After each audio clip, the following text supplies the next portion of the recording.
Maybe next time. Dad laughed after skipping my wedding, despite I paid for flights, hotels for all families. So I made sure they'll regret it. I paid for my parents' flights, hotel accommodations, and even their outfits so they could attend my wedding. Nobody showed up. Maybe next time, my father laughed. We couldn't miss your sister's brother-in-law's poetry reading, my mother said. I did not argue, I just did some writing on my own, and the next morning, they were shouting. Someone once said, your wedding day is supposed to be the happiest day of your life, a beautiful whirlwind of flowers, laughter, and love. That's what I imagined when I began planning mine. I reserved the venue early. I discovered a little area that wasn't too pricey but nonetheless beautiful. A rooftop garden hung with fairy lights. I carefully selected the meal, making sure there were vegetarian options for my sister and champagne for my mother. I even moved the wedding closer to my hometown to make it easy for my relatives to attend. When they claimed they couldn't afford it, I believed them. Of course I did. I offered to help. When they remained hesitant, I covered everything. Flights, hotels, and clothing.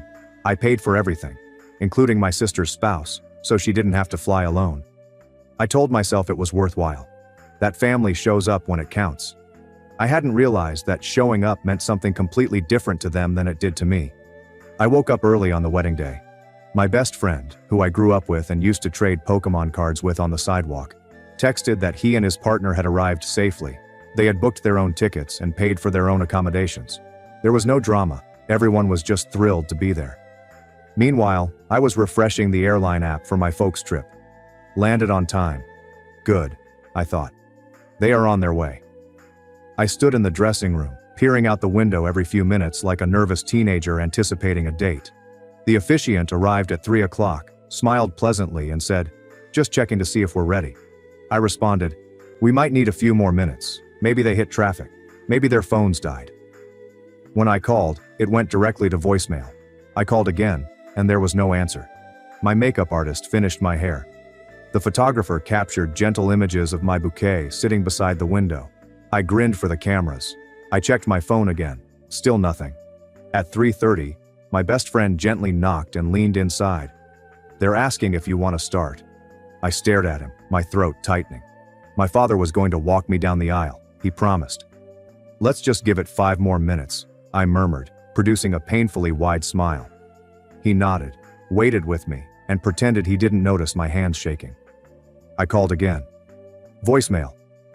Finally, at 3:37 my phone rang. Mom's number. I grabbed it so rapidly that I nearly dropped it. Oh, hi, sweetie, my mother said. Sorry, we couldn't make it. I blinked, not comprehending. What? What happened? She laughed as if I was acting foolish. Your sister's brother-in-law had a poetry reading. It was important to him, and she didn't want to go alone. We had to support her. You know how family is. I said nothing. She made the silence brighter. You understand, right? My father's voice could be heard in the background, which amused me. Maybe next time. I stood there in my wedding gown, makeup applied, bouquet in hand, trying to comprehend that my parents had chosen a poetry reading over my wedding. Not even her poetry reading. Her husband's brother. And they hadn't bothered to inform me. They just let me wait. Allow me to panic. Let me assume they were lost, hurt, or on their way up until the moment the music should have begun. They allowed me to pay for everything. Let me reschedule the entire wedding to make things simpler for them, and it's still not significant enough. At 3:45, I put my phone away and took a breath. My dearest friend was still standing calmly, ready to catch me if I fell. Would you, I asked, my voice shaking, walk me down? He smiled, without hesitation. Of course. And so I went, arm in arm with the lad who used to construct tree forts with me in the backyard, and once sewed a Barbie dress with me when my sister laughed too loudly to assist. The ceremony carried on. The vows were said. The rings were exchanged. People applauded and cheered. Somebody cried. I smiled throughout it all. I smiled until my cheeks ached. I smiled till it didn't feel real anymore. During the reception, I laughed at jokes. I cut the cake. I danced with my new husband underneath the string lights I had strung myself. Inside, something hard and icy settled deep in my chest. Later that night, after everyone had gone home and the hotel room door had silently closed behind us, I approached the small desk by the window, sat down and opened my laptop. My husband slowly crossed the room, still wearing his business jacket. "Are you sure you want to do this?" he inquired. I nodded without looking at him, my fingers already on the computer. "Yes." He hesitated before saying softly, "You know, once you send it, there's no undo button." I looked up at him and smiled for the first time all day. Tomorrow, everything changes. I pushed send and didn't look back. They say you should not worry about the past on your wedding night. You are expected to look forward. New beginnings, fresh begins, and hope. I tried. But even when I curled up with my husband under the heavy hotel blankets, I couldn't stop thinking about my sister.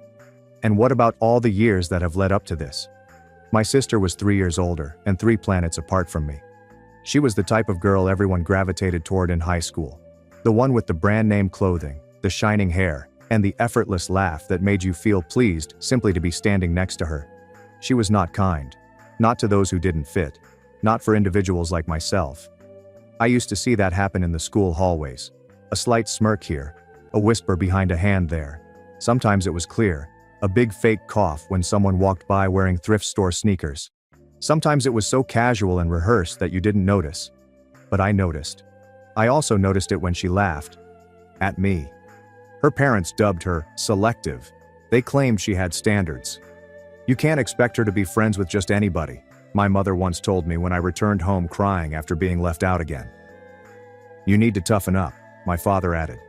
Not everyone's cut out to be popular, as if I was to blame for not shining as brightly as she did. I was not like her. I had a few close buddies, and that was sufficient. I didn't need the spotlight. Growing up, my dearest friend lived right next door. We spent more hours than I can recall creating Lego towns and making up stories about superheroes who baked cookies instead of saving the world. When we were 8, he proudly brought over a doll he had won at a fair, which we christened Captain Sprinkles. I thought it was the funniest thing ever. My parents did not.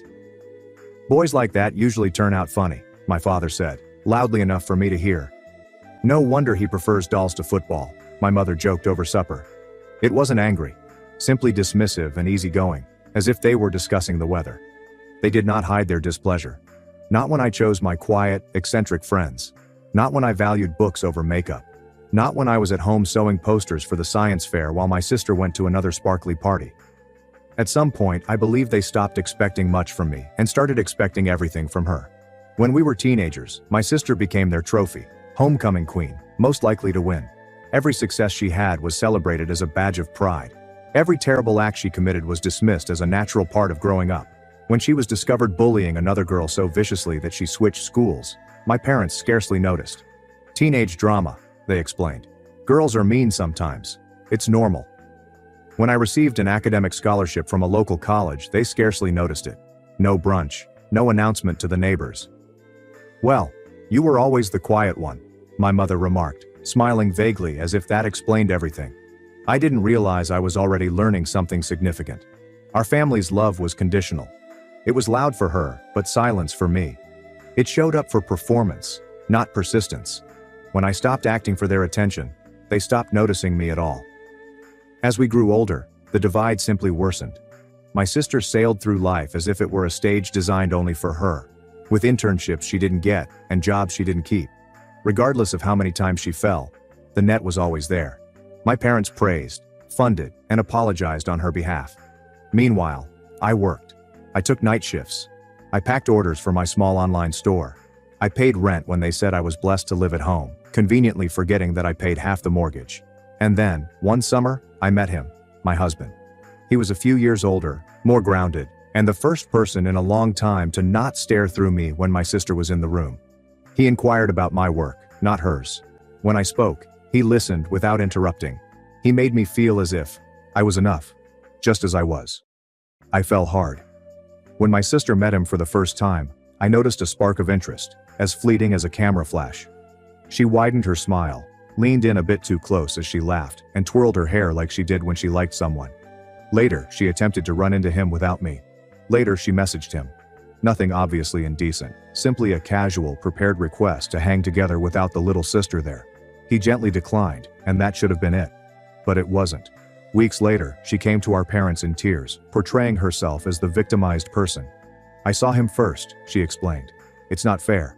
Never mind that she was already dating someone else. Never mind that he was never hers to begin with. Our family valued performance over truth. She was upset, which meant I was the villain. Maybe you should think about your sister's feelings for once, she said me. Family is more important than some boy, my father agreed. Nobody asked how I felt. Nobody cared. Her backup plan turned into her husband. He was wealthy, dependable, and giving to a fault. Ideal if you were more concerned with the correct last name on wedding invitations than true love. Behind closed doors, however, she never stopped speaking. I settled. He's boring but rich. He thinks he won the lottery. Poor guy. I heard everything. The jokes and casual harshness.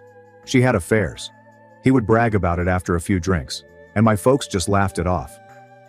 Marriage is complicated, my mother commented once, waving her hand.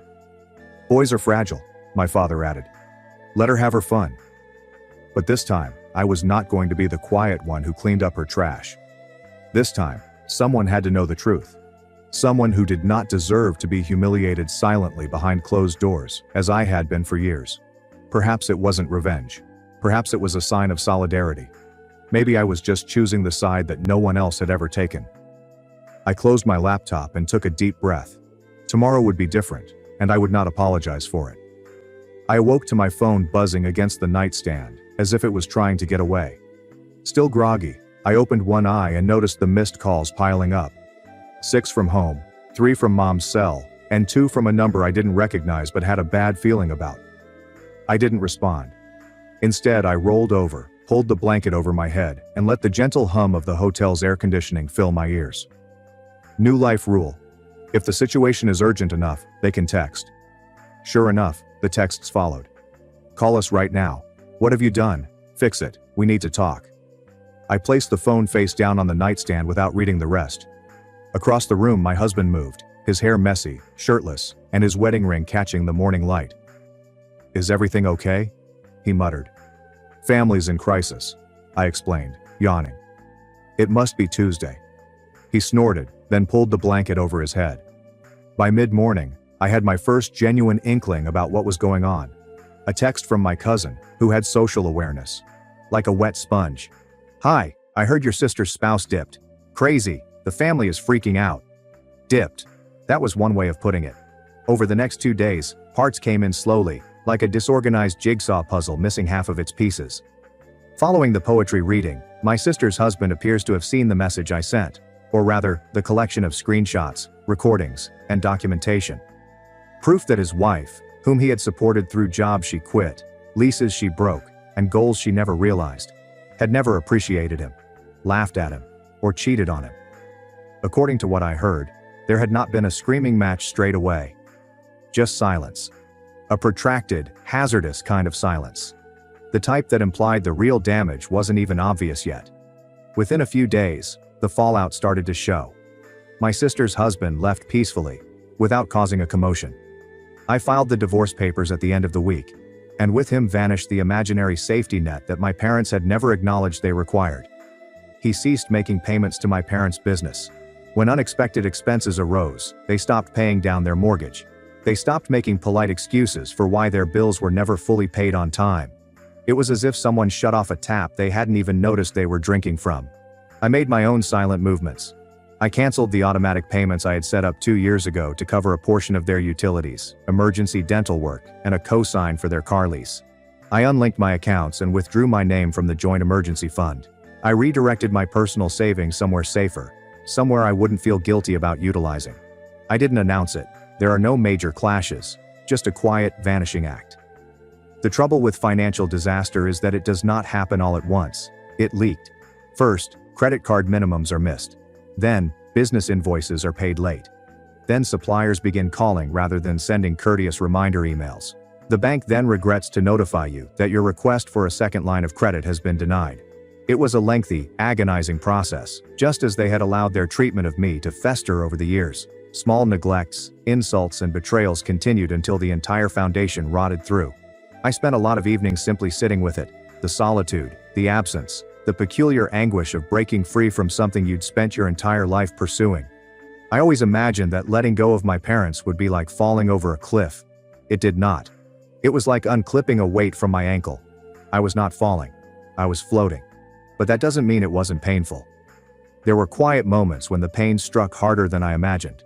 For example, when I first started writing thank you notes to visitors, I immediately thought about sending one to my parents before realizing they hadn't been present. Or when I strolled into a store and saw a small Mother of the Bride frame, my palm stretched out instinctively, naively, as if it still believed the appropriate people cared. Or when a stranger smiled and said to my husband and me, "You must have such supportive families." I had to giggle because my relatives simply backed their own egos. When you survive individuals like that, you develop a sense of humor that stays with you, not the laugh-out-loud variety. The dry and fatigued were, of course, kind. The kind you sip like poor coffee in a shabby diner at 2 a.m., relieved to be somewhere else. There were some other adjustments, quiet ones. About 2 weeks after the wedding, I discovered I was pregnant. I glanced at the test in the confined hotel restroom, back against the wall, heartbeat thumping somewhere near my ears. It was not intended, not exactly unplanned, but earlier than expected. I sat for a long time, palms flat against the cold tile, as the world shifted slightly around me. When I told my husband, he simply grinned and pulled me in, saying, "We're ready." "You're ready." And for the first time in years, I believed him. I did not tell my parents, not even when the texts and emails started coming in. Some news does not belong to those who would not be pleased for you. Some milestones are too valuable to give away to people who just see them as leverage.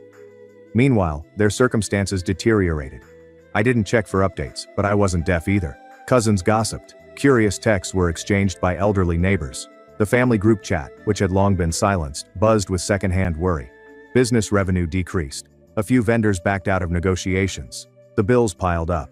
They began missing minor payments, then larger ones. It wasn't dramatic yet. No foreclosure notices or court dates. However, the pressure was increasing, like a hairline crack running through glass. They did not show up at my door. Not yet. That would come later, when circumstances had deteriorated to the point that pride no longer outweighed panic. Still, I wondered if they were startled. Surprisingly, the calm one did not fold. That the unseen daughter was the one they had most relied on, without even realizing it. I thought about it on nights when I sat at the kitchen table, papers for the new house sprawled out in front of me, my husband thumbing through listings, our feet tangled beneath the chair. Some nights, my childhood best friend would call. We chatted about the old neighborhood and chuckled about how we inadvertently flooded his garage while building a water slide. I made half-serious plans to travel when the baby was born. He didn't ask about my parents. He did not need to. That was the trouble with actual family. They understood when silence meant survival. By the end of the 3rd month following the wedding, it was evident that my parents were losing control of the situation. Their company advertised a temporary closure for remodeling that apparently never concluded. Their house was secretly listed for preliminary offers, camouflaged as downsizing for retirement. People started to notice. The invitations ceased. The pity began. There are no yelling matches or dramatic confrontations, only a quiet, methodical breakdown. The same manner they had eroded my faith in them over the course of a lifetime. Every day I floated further away. Not falling, flying. The day they arrived, it was raining. Not a lovely, romantic drizzle. The kind of rain that smacks against windows sideways, making you wonder if you should build an ark just in case. It truly does fit. I had just finished folding small onesies, mint green, soft gray, and little yellow stars, when the doorbell rang. Not once. 5 times, quickly, as if someone was holding down the button with their entire palm. My hubby froze at the sound. We exchanged a glance across the kitchen. We already knew. I looked through the peephole. There they were. Suitcases were stacked at their feet. Soggy coats. Tight, fierce smiles. My parents and sister. 3 faces I hadn't seen in months, pushed up against the doorway like a threat. I didn't open it immediately. Just stood there, forehead placed against the cool wood, taking deep breaths. My spouse approached behind me and placed a steadying hand on my back. "We can call now," he stated gently. "Not yet," I muttered. "Some things you have to see for yourself before you set them on fire." When I finally answered the door, they pushed by me without saying hello. Rainwater dripped over the hardwood floor. My sister dropped her duffel bag in the center of the main room. My father positioned himself in front of the television, as if he owned it. My mother gave a firm nod, as if she expected tea service. "We're not leaving," my father answered, his voice steely. "Not until you fix this," my mother added. I slowly closed the door behind them, my heartbeat surprisingly calm. They instantly launched a full attack. They asked me to phone my sister's spouse, to clarify that I had lied, to explain him it was all envy, misunderstanding, and a nasty trick motivated by spite. "You ruined our lives," my mother yelled. "You embarrassed this family," my father added. "You're going to fix this if it's the last thing you do," my sister exclaimed. Their voices clashed, a jumble of rage, terror, and despair. I stood there and let it wash over me. I wasn't their daughter right then. It was a task, a transaction. They kicked a broken vending machine, hoping that the candy might still fall out. At some time, my father made it official. "If you won't help, we're staying here until you do." He crossed his arms and challenged me to dispute. My mother sat firmly on the couch and began talking about dividing rooms. My sister walked toward the guest bedroom, dragging her bag behind her as if she had already chosen. I laughed, quietly. Not because it was humorous, but because it was ludicrous. Because if they thought I was still the girl who would allow them to walk in and take over, they hadn't paid attention. "You're trespassing," I stated simply. They gazed at me, as if I had spoken in another language. "You invited us," my mother remarked, her voice loud. "I didn't even tell you where I lived," I replied quietly. My spouse was already dialing from behind me. I overheard him chatting to someone in that pleasant, efficient tone he reserved for serious matters. My father stepped forward, looming. "You don't call the police on your family." "Funny," I replied, smiling thinly. "I thought the family didn't abandon you on your wedding day." Silence, weighty, and nasty. For the first time, I noticed a genuine terror on my mother's face. It did not take long. A knock on the door came 15 minutes later. 2 cops, professional and courteous. I didn't need to say much, just pointed, handed him my ID, and presented the lease agreement in my and my husband's name solely. The officers requested my parents and sister to leave, allow them to pack up calmly. My sister yelled, "Of course," said I was heartless, said I was destroying what little family I still had. My mother cried. My father mumbled threats under his breath. However, they eventually left, carrying their soaked suitcases back into the rain, under the watchful gaze of 2 extremely patient officers. When the door shut behind them, I collapsed onto the couch, tired. My spouse sat beside me, silent and comfortable. The baby kicked faintly, as a reminder. This is family now, not them. Later we relocated again. We found a house farther away, closer to the type of life we want. We did not send out any address changes. Only a handful of people knew where we were. My best friend and his girlfriend paid us visits on occasion, bringing goofy gifts and stories about travel and late-night diners in cities we hadn't been to before. I established the life I imagined with my parents, simple, supportive, and unconditional, elsewhere. I built it better. I heard about the aftermath via distant cousins and mutual acquaintances. My parents' house, which they loved to brag about, was sold at a loss. The business is no more. The sibling who was always too good for consequences is now sleeping on couches and blames everyone but herself. I didn't reach out. Not until the divorce was official. Not when the bankruptcy was declared. Not when the social media posts were as dry as spilled wine on a dusty floor. I used to believe that cutting them off would be like tearing something out of myself. It's like losing a limb. But it did not. It was like standing up for the first time after understanding you hadn't been broken.